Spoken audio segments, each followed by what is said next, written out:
All right, so a lot of students have asked me to talk about flexor muscles of the forearm. So flexor muscles of the forearm. And these are divided into superficial and deep groups. So that's superficial and deep. Some books divide them into superficial, intermediate, and deep, which is actually the same thing.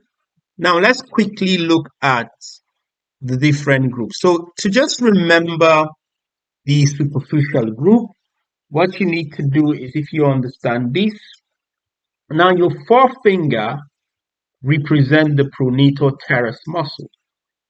Your middle finger represent the flexor carpi radialis muscle.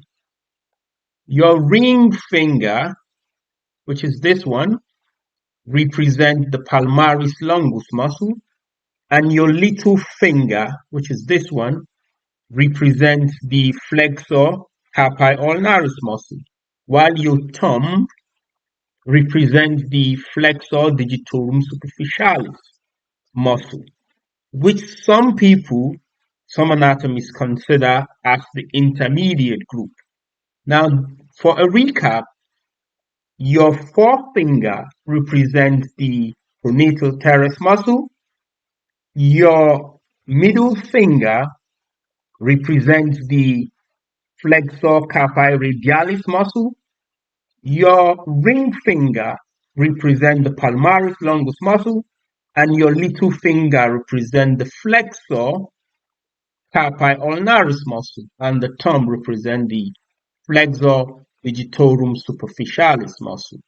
Now, what is the deep group? Again, easy to remember the deep group by what I call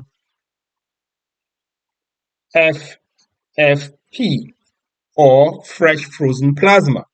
So the first F is the flexor digitorum profundus, in Latin meaning the profound digitorum flexor. The second F is the flexor pollicis longus, which is going to the pollex or the thumb, and the P is the pronator quadratus. Some other alternate way to remember the superficialis group, the superficial group, is pass, fail, pass, fail, fail.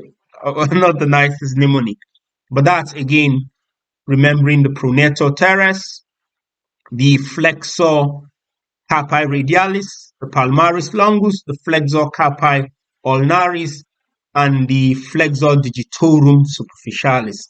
I hope you find this method easy to remember the muscles. I would make another video where I talk about the extensor muscles of the forearm.